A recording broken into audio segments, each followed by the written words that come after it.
Bismillahirrahmanirrahim. Alhamdulillahilladzi fataha li awliyaihi baba mahabbatihi wa ta'atihi wa waffaqahum li ta'atihi wa khidmatihi. Ashhadu an la ilaha illallah wahdahu la syarika lahu fi uluhiyyatihi wa rububiyyatihi. Wa ashhadu anna sayyidana Muhammadan abduhu wa rasuluhu khairu khalqih. Allahumma salli wa sallim wa barik ala sayyidina wa maulana Muhammadin khairi khalqih wa ala alihi wa ashabihi wa azwajihi wa dzurriyyatihi wa adba'ihi. Amma ba'du. Yang kita hormati dan kita cintai para habaib dan para alim ulama, para muhibbin, hadirin, hadirat, rahimakumullah. Pertama-tama kita panjatkan puji dan syukur yang setinggi-tingginya kehadirat Allah Subhanahu wa ta'ala yang mengumpulkan kita di tempat ini untuk berzikir, mengingat Allah dan mengucapkan kalimah-kalimah thayyibah lainnya. Kita berharap kepada Allah agar di dunia ini selalu dikumpulkan dalam kebaikan dan takwa, dan di akhirat nanti dikumpulkan bersama-sama dengan junjungan kita Rasulullah sallallahu alaihi wasallam. Salawat dan salam kita haturkan kepada junjungan kita Nabi besar Muhammad sallallahu alaihi wasallam dan kepada seluruh keluarga, para sahabat, zuriat dan pengikut beliau sampai hari akhir nanti. Para muhibbin rahimakumullah. Sebelum kita membaca kitab Al-Hikam, terlebih dahulu kita mengenal bahwa kitab Al-Hikam ini dikarang atau disusun oleh seorang waliullah, yaitu Ahmad bin Muhammad bin Abdul Karim bin Abdurrahman bin Abdullah bin Ahmad bin Isa bin Husain ibni Athaillah. Dan beliau wafat pada tahun 709 Hijriah di Qahirah, Mesir. Kemudian kitab Al-Hikam ini merupakan salah satu daripada yang beliau karang. Hikam itu adalah kalimat jamak yang artinya kumpulan daripada hikmah.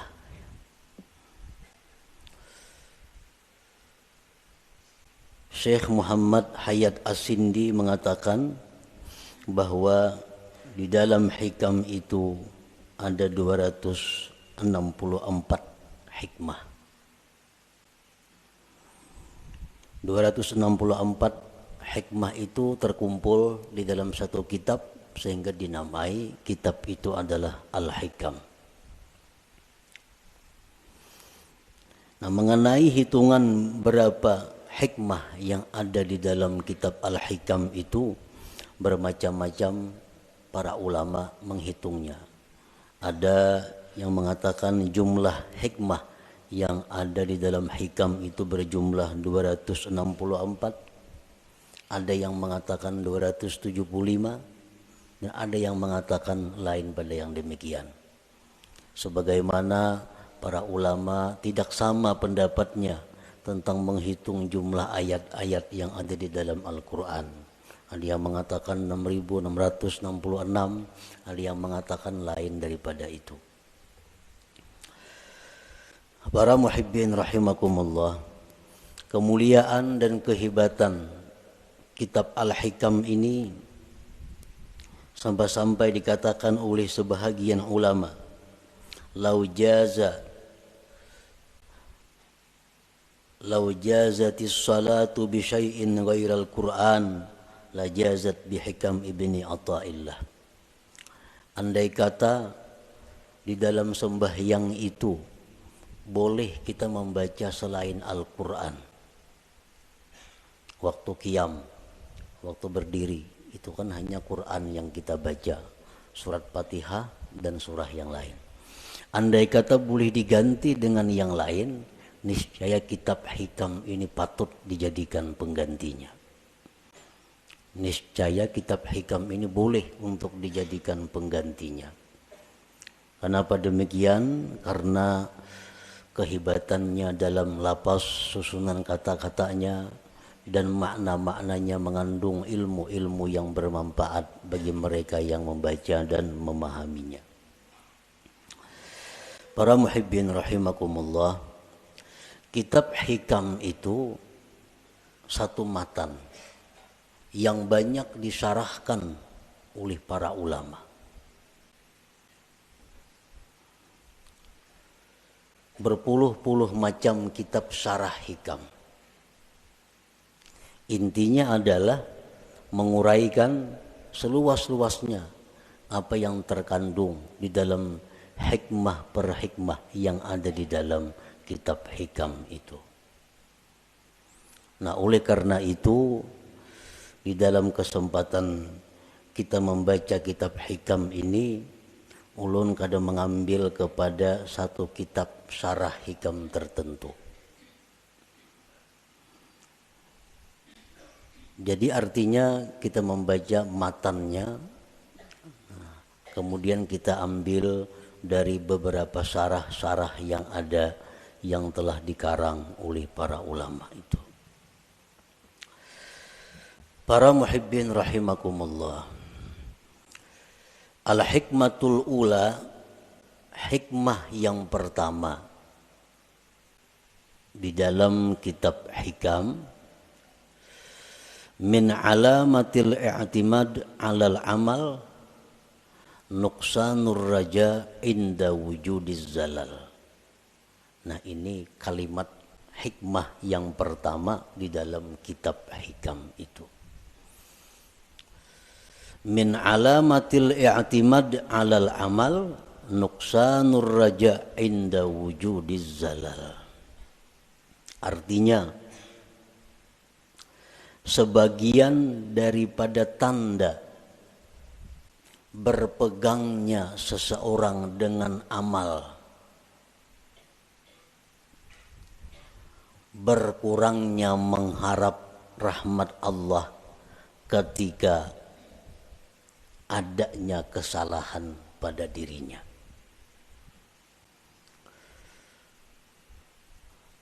Apabila kita melakukan satu dosa, apabila kita ketinggalan satu wirid yang rutin, nah kemudian kita merasa jauh dari rahmat Allah, kita merasa jauh daripada kasih sayang Allah, itu menunjukkan bahwa kita namanya berpegang dengan amal.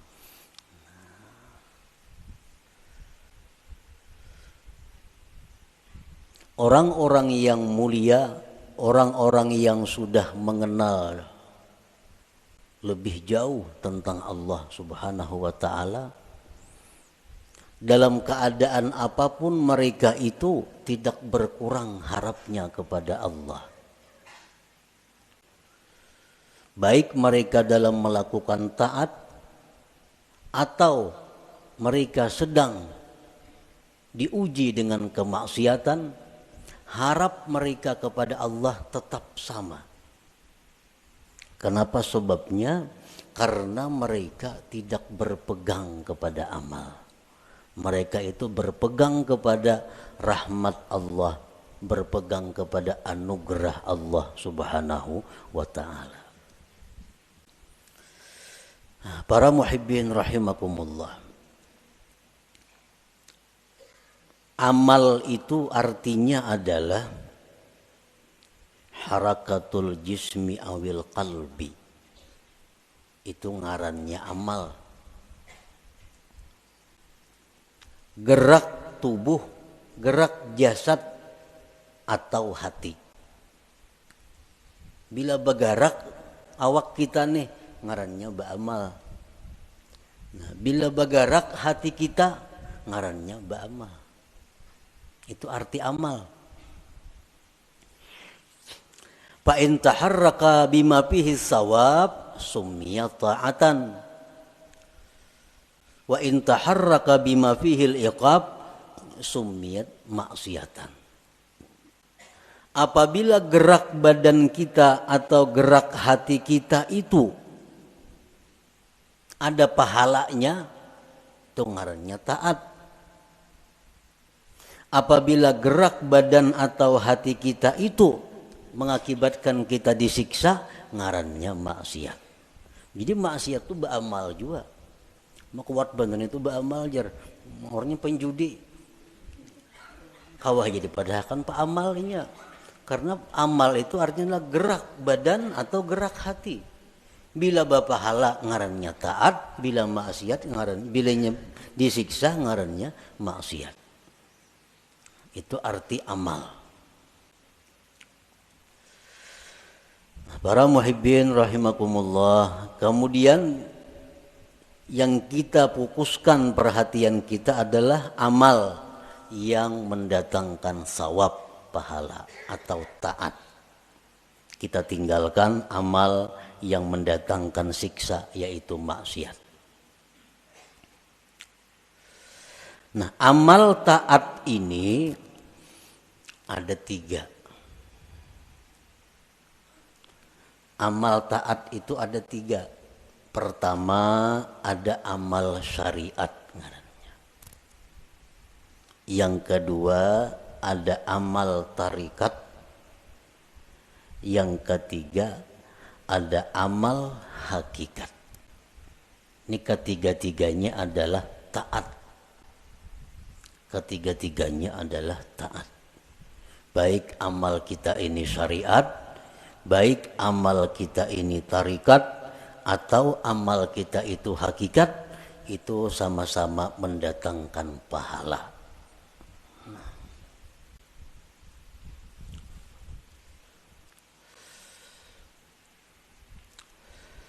Amal syariat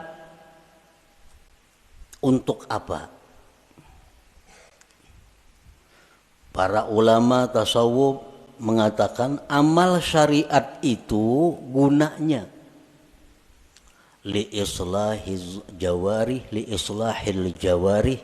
untuk membaguskan anggota tubuh kita. Membaguskan mata, membaguskan telinga, membaguskan mulut, membaguskan tangan, membaguskan kaki.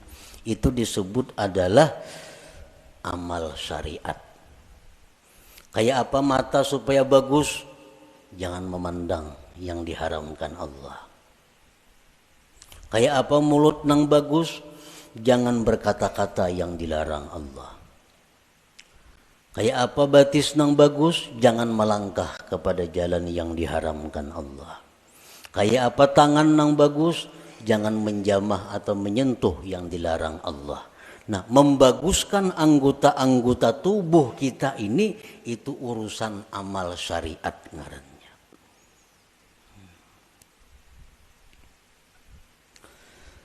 Wa amalut tariqah li islahil qulub. Sedangkan amal tarikat itu untuk membaguskan hati.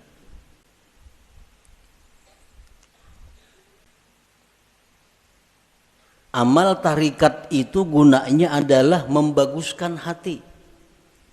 Kayak apa supaya hati jangan sombong, itu urusan amal tarikat yang membaguskan. Kayak apa hati supaya jangan ria, itu amal tarikat yang membaguskan. Kayak apa hati supaya jangan dengki, itu urusan amal tarikat yang mengurusnya. Nah, jadi amal tarikat itu adalah gunanya untuk membaguskan hati. Wa amalul hakikah li islahil arwah, sedangkan amal hakikat itu untuk membaguskan arwah. membaguskan roh. Kayak apa roh kita ini supaya bagus? Roh nang bagus tuh nang kayak apa? Roh nang bagus tuh roh yang mengenal Allah. Roh yang bagus, roh yang mengenal Allah. Nah, kayak apa supaya roh kita ini bisa mengenal Allah? Itu urusan amal hakikat nang maaturnya. Urusan amal hakikat nang menuntunnya kepada demikian itu. Nah, jadi kita 3 amal yang perlu kita laksanakan. 1, amal syariat supaya zahir tubuh kita ini bagus. Yang kedua, amal tarikat itu kemudian dilaksanakan supaya hati kita bagus. Dan yang ketiga, amal hakikat kita lakukan agar roh kita ini bagus. Nah, para muhibbin rahimakumullah. Amal syariat fungsinya untuk membaguskan anggota tubuh.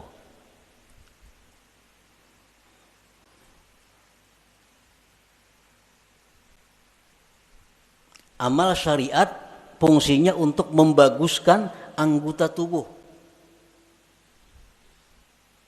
Apa inti daripada amal syariat itu? Amal syariat itu saling banyakan.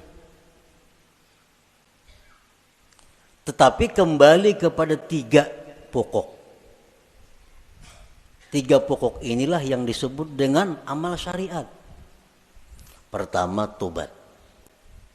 Nah, pertama tobat. Yang kedua, takwa.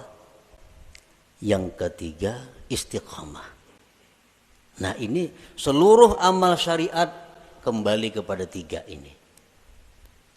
Tobat, kemudian takwa, kemudian istiqamah. Nah, tobat artinya apa? Membersihkan diri daripada yang kotor-kotor. Membersihkan diri daripada maksiat-maksiat. Itu tobat. Dimandii, mandi itu tobat karena. Imbah mandi hanyar dipakaiani. Nah, dipakaiani betapi, babaju, bakopia, bermacam-macam pakaian. Nah, itu adalah takwa. Nah, kayak apa supaya jangan lepas pakaian itu dari kita? Ngarannya istiqamah. Manbanu berselawar, manbanu bertelanjang tuh ada istiqamah ngarannya. Istiqamah ini selalu berpakaian. Nah, artinya apa? Selalu menjunjung perintah Allah, menjauhi yang dilarang Allah dalam keadaan apapun. Itu istiqamah. Dalam keadaan susah, rajin ibadah. Dalam keadaan kaya, rajin ibadah. Dalam keadaan sakit, rajin ibadah. Dalam keadaan sihat, rajin ibadah. Dalam keadaan apapun ibadah kada tertinggal. Ini ngarannya istiqamah. Nah, 3 hal itu urusan amal syariat.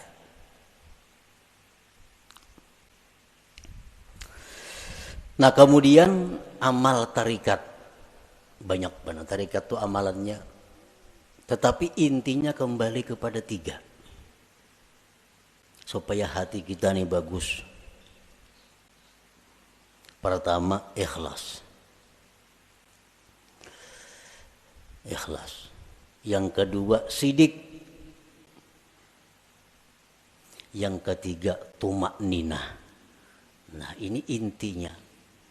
Seluruh amal tarikat buliknya kenang 3 ini.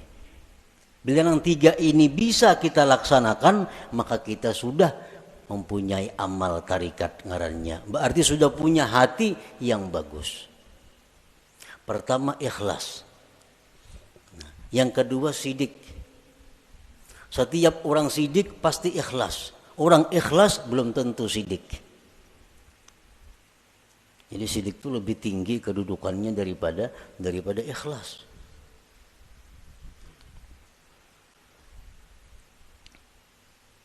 Orang sembahyang itu bisa ikhlas, belum tentu sidik. Belum tentu sidik. Buktinya apa? Belum tentu sidik. Seringkali kita mengucap dalam sembahyang itu Bismillahirrahmanirrahim. Mulut kita. Tapi hati kita di manakah? Hati kita di rumah. Itu kada jujur ngarannya. Kalau orang yang jujur mulutnya Bismillahirrahmanirrahim, hatinya Bismillahirrahmanirrahim. Nah, jadi kedudukan sidik lebih tinggi daripada ikhlas. Nah, yang ketiga tumakninah. Tumakninah itu artinya tentramnya hati dengan Allah. Tentramnya inya tuh lawan Allah nang tentram. Lawan keluarga, anak, bini, laki, duit, harta, kekayaan, pangkat itu kadang membuat inya tentram. Tapi begitu mengingat Allah, hatinya tentram. Nah, ini tumakninah. Ini urusan tarikat. Urusan tarikat. Jadi kalau orang sudah lulus dalam tarikat itu pasti tentram dengan Allah. Alladzina amanu wa tatma'innu qulubuhum bidzikrillah, ala bidzikrillah tatma'innul qulub. Ini untuk orang tarikat. Nah, orang-orang yang beriman itu tentram hatinya dengan mengingat Allah. Nah, jadi kalau kita sudah bertarikat, lulus dalam tarikat itu, pasti kita tentramnya kita dengan Allah. Tak kumpul lawan siapa saja, kadang membuat tentram. Tapi begitu kita ingat Allah, walaupun saurangan di hutan belantara, tetap tentram hatinya. Nah, ini sudah orang yang lulus dalam tarikah ngarannya. Nah, yang ketiga, hakikat, amal hakikat. Hakikat tadi gunanya untuk membaiki roh. Roh yang baik itu roh yang kenal Allah. Nah, kayak apa roh kita ini supaya kenal Allah? Itu urusan amal hakikat, pekerjaan hakikat. Dan inti pekerjaan hakikat itu kembalinya kepada tiga. Pertama, murakabah. Nah, murakabah. Murakabah itu artinya merasa dirinya selalu diawasi oleh Allah. Nah, merasa ditilik oleh Allah. Merasa diperhatikan oleh Allah. Lalu kada wani berbuat hal-hal yang kada baik karena selalu diawasi oleh Allah. Nah, itu murakabah. Bila orang tuh kawak nangka itu merasa diri diawasi oleh Allah siang malam, di kamar, di rumah, di pasar, di kantor, di hutan, di perumahan, merasa selalu diawasi Allah, maka orang ini akan diberi Allah musyahadah. Nah, musyahadah.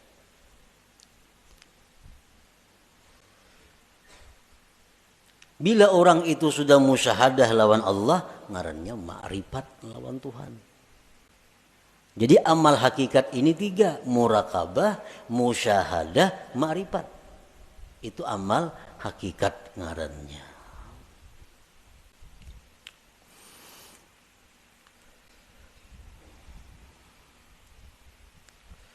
Wa'budillah ka'annaka tarah.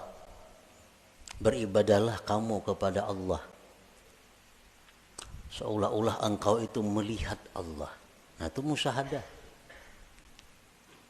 Beribadahlah engkau melihat Allah. Itu musyahadah ngarannya. Tapi fa illam takun tarah, jikalau engkau belum mampu melihat Allah, fa innahu yarak, Allah melihat engkau. Nah, itu murakabah ngarannya. Kalau kita merasa dilihat oleh Allah siang, malam, bisukan, kamarian, dimanapun merasa dilihat oleh Allah, itu ngarannya kita murakabah. Satu saat kalau kita terus menerus demikian, kita akan musyahadah. Kita akan musyahadah. Bila musyahadah itu diberi ma'rifat ujung-ujungnya. Nah, amal hakikat itu tiga macam. Murakabah, musyahadah, ma'rifah. Nah, para muhibbin rahimakumullah. Jadi amal ada 3. Amal syariat, yang pertama kita laksanakan amal syariat. Tobat, takwa, istiqamah. Supaya apa? Zahir tubuh kita bagus. Yang kedua, amal tarikat. Supaya hati kita baik. Dengan apa? Ikhlas, jujur, tumakninah. Tentram dengan Allah. Yang ketiga, amal hakikat, supaya ruh kita ini baik. Murakabah, musyahadah, ma'rifat. Para ulama sufi mengatakan la yasihul intiqal ila maqamin hatta yuhaqqika ma qablah. Tidak sah seseorang itu berpindah ke suatu makam, ke suatu amal, ke suatu perbuatan sebelum memantapkan sebelumnya. Sebelum mantap nang pertama jangan berpindah. Nang pertama apa tugas kita? Syariat. Amal syariat. Nah, jangan hendak masuk ke amal tarikat amun ini belum mantap. Jadi apa yang harus kita mantapi terlebih dahulu? 3 perkara. Tobat, takwa, istiqamah. Nah 3 ini diurus. Bila 3 ini kita sudah mantap, nah hanya kita naik ke amal tarikat. Pertama tobat. Jadi pengertian tobat ini jangan kita beranggapan bahwa nang batubat itu orang-orang periman nang perlu kada. Kita ini perlu kepada tobat. Jangan dianggap orang nang tengah jalan itu nang harus bertobat. Jangan orang-orang nang kada karuan itu kita anggap inya perlu bertobat. Sebenarnya kita sendiri mesti selalu tobat. Kita tiap hari mesti tobat. Kita merasa kadang-kadang orang aja yang perlu bertobat, seorang kada perlu, asa baik. Nah ini nang kada mau naik kelas. Umuran itu aja. Kenapa? Karena bila merasa tobat orang nang perlu bertobat, seorang ini asa bujur sudah. Pada tobat itu perlu setiap orang. Walaupun lain-lain bentuk tobatnya. Sebagian orang ada yang mesti tobat daripada kafir. Sebagian orang ada yang perlu tobat daripada dosa besar. Sebagian orang ada yang perlu tobat dari dosa kecil. Sebagian orang ada yang perlu tobat daripada makruh. Tobat daripada khilaful aula yang kurang baik. Jadi setiap manusia dengan tingkatan apapun itu mesti tobat.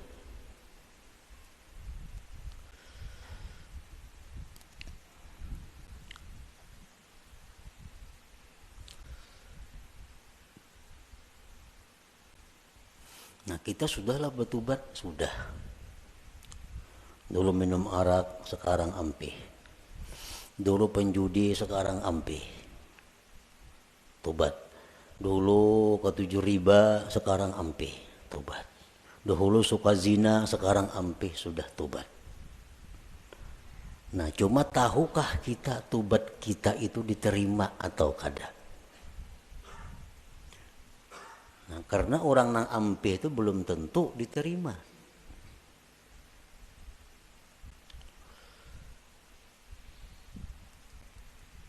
Intinya adalah diterima.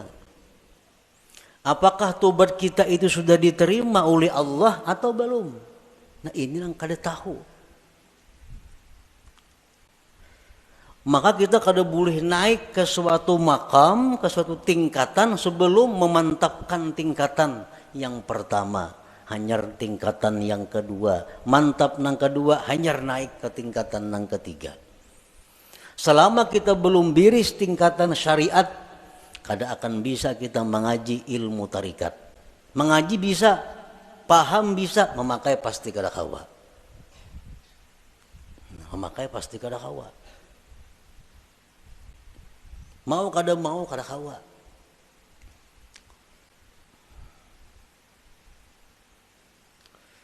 tarikat belum biris, belum matang, belum selesai, kada akan bisa naik kepada hakikat. Maka dengan hakikat itulah kita bisa dapat kepada ma'rifat. Nah, jadi diibaratkan itu ma'rifat itu satu mutiara.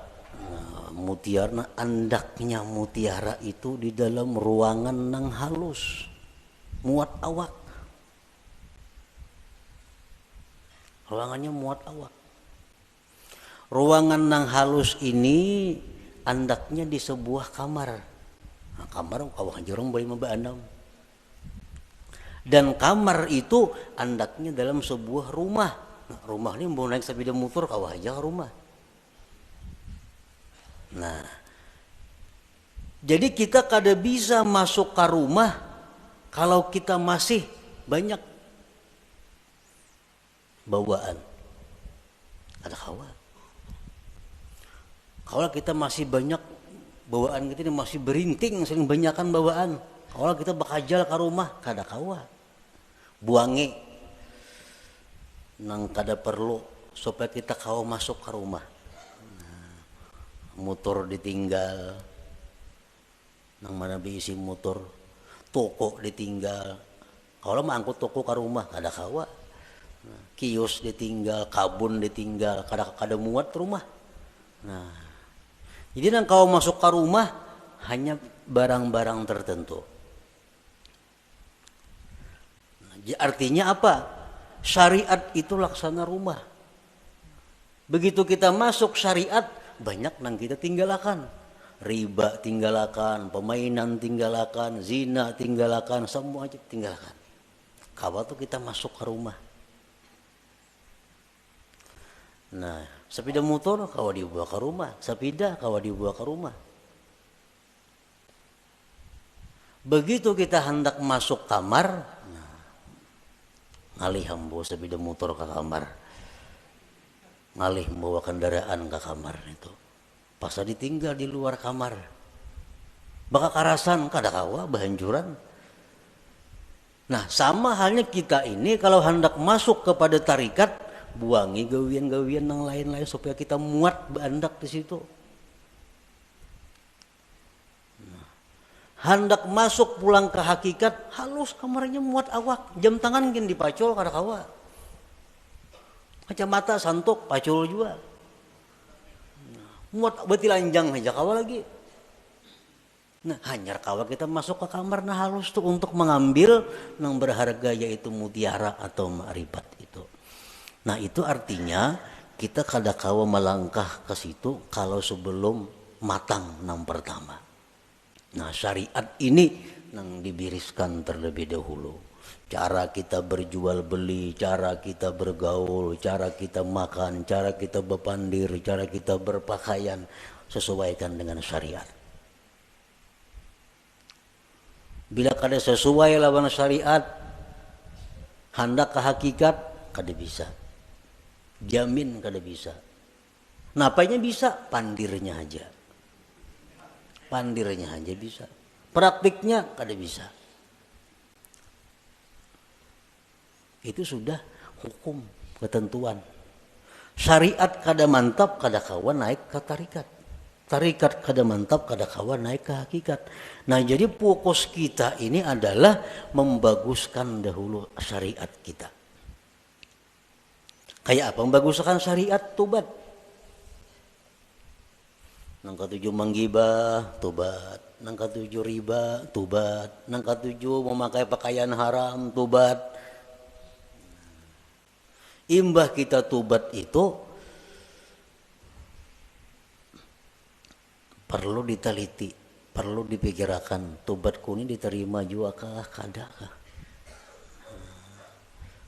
Selama kita belum ada ketentuan tobat ini diterima atau kada diterima, hati kita masih kada nyaman, hati kita masih kada tentram karena belum ada kepastian tobat atau kada tobat. Takwa kemudian ibadah, sembahyang, puasa segala macam.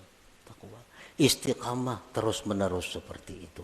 Bila 3 macam ini kawa, nah ayo ya naik kita ke amal apa? Ke amal tarikat. Kita wajib mengusahakan syaratul kabul. Kita wajib mengusahakan syarat diterima tobat kita, diterima takwa kita, diterima istiqamah kita. Itu kita wajib mengusahakan persyaratannya supaya ini diterima oleh Allah. Sembahyang contohnya. Kayak apa sembahyang itu supaya diterima oleh Allah? Ada syarat-syaratnya. Yang pertama, supaya sembahyang itu diterima oleh Allah, syaratnya adalah ilmu. Faqullu man bighairi ilmin ya'malu amaluhu mardudatun la tuqbalu. Tiap-tiap orang yang bekerja beramal tanpa ilmu ditolak, tidak diterima. Jadi sembahyang kita ambil contoh amal syariat sembahyang contohnya, supaya sembahyang ini diterima Allah kayak apa? Satu, punya ilmu. Belajar bujur-bujur sembahyang tuh. Rukuk kayak apa, sujud kayak apa, amun masbuk kayak apa, kada salat membaca Fatihah kayak apa caranya. Nah, bujur-bujur belajar sembahyang supaya sembahyang kita diterima. Yang kedua, supaya diterima sembahyang itu ikhlas. Berhubung ini amal syariat, ikhlasnya pun ikhlas syariat. Ikhlas syariat yang kayak apa? Sembahyang mengharapkan surga, sembahyang karena takut lawan api neraka, ikhlas menurut syariat.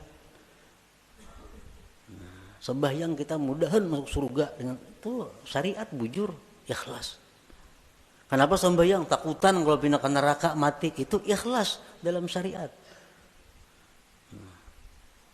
Jangan ada tujuan lain sembahyang. Contoh, kita ambil contoh sembahyang supaya dipuji orang, supaya dihormati orang, dimuliakan orang. Jangan ada sedikit pun dalam hati demikian. Ikhlas. Yang ketiga, syaratnya diterima itu sembahyang atau amal-amal ibadah lainnya, muwafaqatus syurut wal arkan wal adab. Sembahyang kita ini sesuai syarat. Penuhi syarat-syaratnya apa? Rukun-rukunnya apa? Adabnya apa? Orang hendak sembahyang mesti berwudu, suci daripada hadas najis, menutup aurat, menghadap kiblat, masuk waktu. Nah, penuhi. Bersihin najis, sucikan hadas dengan wudu, tutup aurat, tunggu waktu sembahyang, bila masuk hanyar sembahyang. Nah, itu syaratnya sudah biris. Syaratnya biris, rukunnya, rukun sembahyang. Rukuk kayak apa, bacaan Fatihahnya kayak apa, sujudnya kayak apa, sesuaikan dengan aturan. Embah itu pulang adab. Walaupun sembahyang ini syaratnya cukup, rukun cukup, tapi kada beradab, itu bisa kada diterima.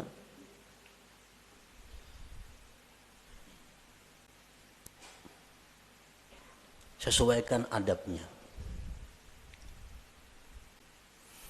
Umpamanya contohnya contohnya sembahyang berkaca pinggang aja. Allahu Akbar, nah berkaca pinggang. Ini lawan syarat kada bertentangan, lawan rukun kada bertentangan, tapi adab bertentangan. Allah kada menerima sembahyang kayak ini. Harap tinggi Tuhan sembahyang kayak itu. Allahu Akbar. Nah. Jadi adab sembahyang termasuk nang sunat-sunat dalam sembahyang dilaksanakan. Yang keempat, ada mubtilat wal mukrihat wal makruhat. Tidak ada yang membatalkan dan yang dibenci Allah. Sembahyang atau ibadah kadang-kadang membatalkan, kadang-kadang dibenci Tuhan. Kita gawi semua nang sunat, jauhi nang makruhnya. Yang kelima, al halal fi ma yata'allaqu bih. Halal pada sesuatu yang berhubungan dengannya. Nah, pada berhubungan, makan, minum untuk tenaga, pakaian, tempat. Itu mesti halal. Rasulullah bersabda, man akala luqmatan min haram lam tuqbal minhu salatu arba'in lailah.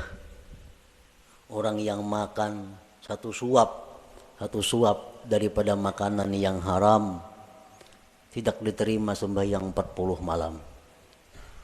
Sasuap tuh kita makan nang haram 40 malam sembahyang kita ditolak Allah. Sepiring berapa suap?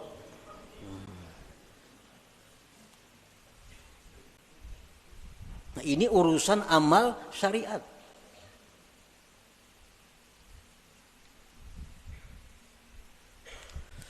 Pakaian kita mesti halal.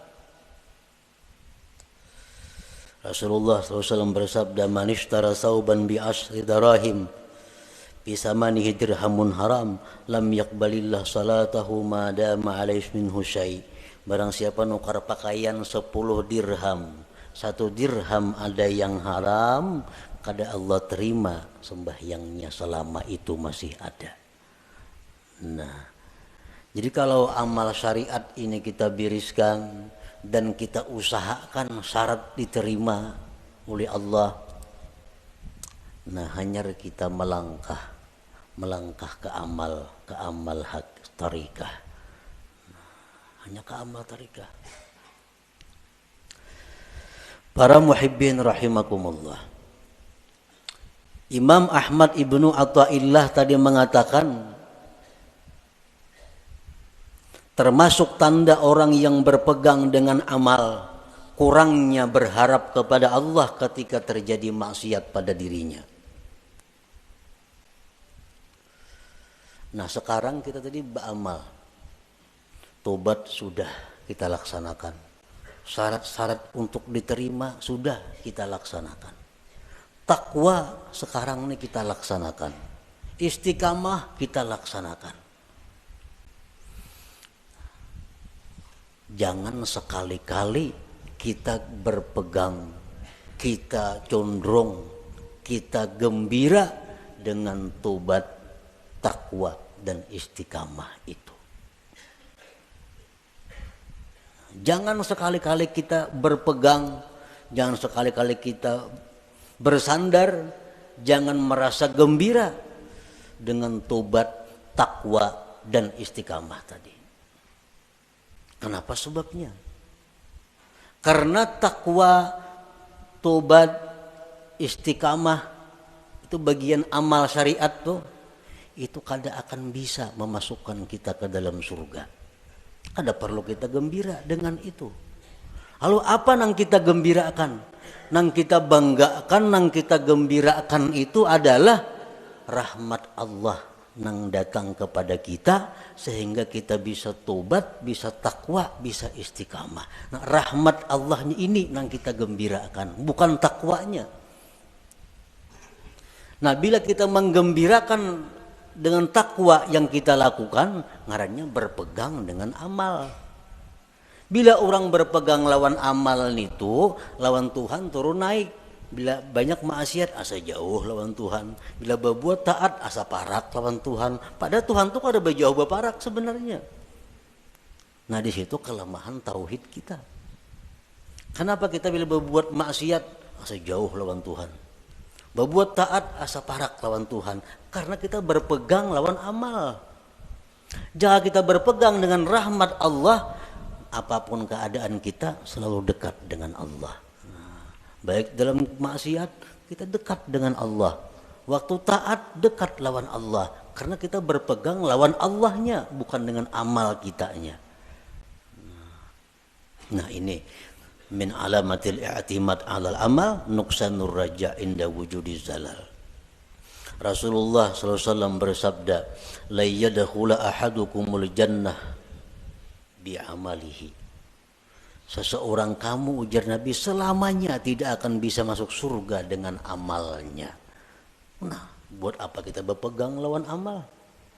Buat apa kita gembira dengan tobat, gembira dengan takwa, gembira dengan sembahyang? Nah, apa gembira akan? Itu kadang membawa ke surga, ujar Nabi kita.